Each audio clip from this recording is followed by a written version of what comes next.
And star.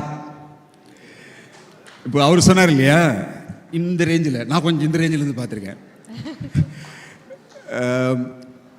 Best part என்னென்னா, படம் ஆரம்பித்த 3வது நாள் நைட் ஷூட் நினைக்கிறேன். அன்றைக்கி விக்ரம் ஃபோன் பண்ணார். எப்படிடா போகுது? Going good. எப்படி இருக்கான்? என்ன மாதிரி ஒருத்தன் சுற்றுவானாங்க, கிட்டத்தட்ட இப்படி தான் இருக்கான், லுக்கெலாம் வாக்கெலாம் அப்படியே இருக்குது அப்படின்னு இப்படி பேசிகிட்டே இருந்தோம்.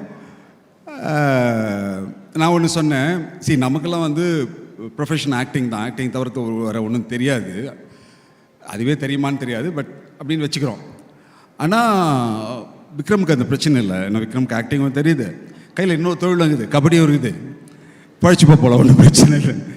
உண்மையிலே நான் வந்து ஃபஸ்ட்டு அந்த ஒரு வில்லேஜில் ஒரு இது நடந்தது, கபடி, மறந்துட்டேன்.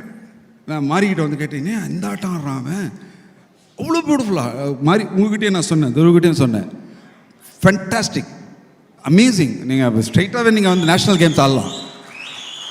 இந்த படம் நான் என்ன எழுதி வச்சுங்க, இந்த படம் பார்த்தோன்னே நிச்சயமாக நேஷ்னல் கேம்ஸ் வந்து உங்களுக்கு கூப்பிட்டாலும் கூப்பிடுவாங்க.